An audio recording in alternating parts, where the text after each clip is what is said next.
Hey there, it's Liz Gracia again, and welcome to another episode of your weekly dose of higher consciousness at YouTube at trumpeteroftruth.tv.com and on the podcast at trumpeteroftruthradio.com. This is the place to discover what I call the foundational basics and essential understandings for raising your level of consciousness and building a better life. Now, this episode is part 3. We do a 3-part video series every week. And this one is our 101 ways to fill in the blank. It's usually 101 ways to happiness, 101 ways to peace, or 101 ways to success. Every week I cover one of those topics. And this week we're taking a look at 101 ways to success based on Dr. David R. Hawkins' teachings in his Book of Slides lecture series. So I just like to kind of launch off of his ideas and share my own insights and feeling or intuitiveness about 101 ways to success. We're on to 101 ways to success number 2, which is, what type of success are you interested in? What are you looking at? What do you aspire to? Is it personal success, spiritual success, worldly success? Now, I mentioned in the first episode that worldly success calibrates at about 375 on the map of consciousness, which is relatively a super high level of consciousness for any human being at this point in time in history. There's not many people that calibrate above 200 on the map of consciousness. So 375 is certainly a leap. So worldly success is of higher consciousness, depending on how you perceive it, right? You need gas in the tank to have worldly success, that's for sure. So you're going to be a mixed bag of consciousness, and presumably you're following your heart's desire on your life purpose, how you serve the world, right? You're probably more in tune with that if you're able to accomplish worldly success. I could be wrong. I don't calibrate consciousness, but it's just my feeling when you start to understand the different levels. So worldly success will typically look like money. You know, people know you're a speaker, a teacher, a leader in some regard. That would be kind of worldly success. So what does worldly success look like to you, though? What matters to you? You do not have to be out leading the world in some talk to have worldly success. It could mean something very different to you. You could have worldly success in just having your parents love and appreciate you, or your family. Although that could be a struggle if if you feel like you have to prove yourself to anybody, there's unworthiness running. But you decide what worldly success is to you. That's one area of success. Personal success, that's a different, what would personally be fulfilling to you? What's meaningful? Like, meaningfulness is a high level of consciousness, which I mentioned in this week's topic. The level of the self-view that is meaningful it's a high level of consciousness to aspire to. So a personal aspiration could be to have a meaningful life, and meaningful to you. Doesn't have to be meaningful to others. Its meaningfulness to you, and by its nature it will be meaningful to others. It's just kind of how consciousness seemingly works. Is there these different energy fields, different attractor fields? Would you like to align with a meaningful life? Why not bring it in? Let's say, call it in. And if you want to call in a spirit guide, they're meaningful too, because they calibrate pretty high. They start at 450 on the map of consciousness. Call in a spiritual guide to assist you in aligning with a meaningful life.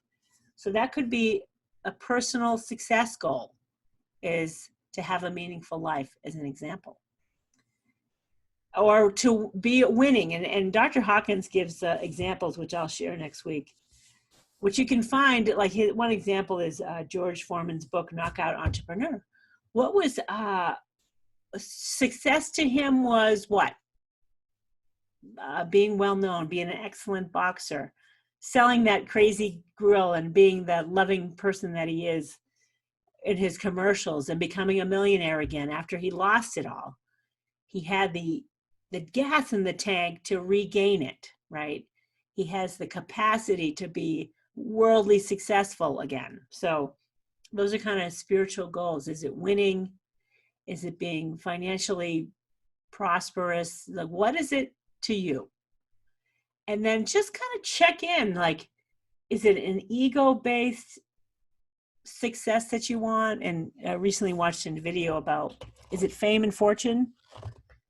And fame and fortune is typically of lower consciousness, just so you know. It's because it's the energy of unworthiness running. And when you let go of the energy of unworthiness, the feeling of success comes in of its own. It's kind of its own energy. It's like a blanket. Like you let go of the unworthiness, and then this blanket of security and feeling worthy steps in. That could be a goal towards success, simply that, which would be more kind of like a spiritual thing. So he talks about personal, spiritual, and worldly. Now, spiritual success, once you understand levels of consciousness, and this came to me about 10 years ago, maybe, understanding the levels of consciousness. And now I can look at the map and aspire to something spiritually. And when I came into the understanding of the level of consciousness of the concept of Santa Claus, which calibrates at 390 on the map of consciousness, I'm like, hell yeah, it's got everything in it that I would want, right? Santa Claus, first of all, what's not to love about Santa Claus? The concept is 390. Happiness calibrates at 395. I aspire to be happy, be a level of consciousness that is like my whole body smiling. That's my intention. Wisdom calibrates at 385. And worldly success is 375. You got it all right there in Santa Claus. So 101 ways to success, you can look at the map of consciousness and decide, where do you want to be? Now, I'm looking higher now because I've experienced unconditional love and inner joy, and it's huge. It's a huge experience. And I always like to say, when you get to that level, you are not in Kansas anymore. So I had to step into courage on that, though. And I feel like I'm willing to step into courage on the experience of unconditional love and inner joy. I'm willing to step into the courage of experiencing that and embodying it. I was not ready to embody that when I did. When I had my quantum spiritual awakening, I was not ready for that, let me tell you. So I'm in a much better foundational place. I've built the foundation to be in a place to experience that and have it a part of my life. So that's it for this week's 101 Ways to Success, number 2. From the book of slides, I'll show it again, from the teachings of Dr. David R. Hawkins. And this is where I get all his 101 Ways to Happiness, Peace, and Success. And there's lots of other good fodder for podcasts and videocasts in here. And that's what I'll be using to kind of fuel my own creativity and insights into the whole topic of consciousness. I hope you find these videocasts and podcasts helpful. If so, please share it in social media. Comment below, ask questions. If you want me to cover any other topics, I'm happy to do it. And subscribe to the YouTube channel at trumpeteroftruthradio.com or the podcast at trumpeteroftruthradio.com is the podcast. YouTube channel is trumpeteroftruth.tv.com. I'll see you next week. And remember, gang, love is the truth at 500 on the map of consciousness. Just because you're not aware of it doesn't mean it doesn't exist. It truly does. See you then.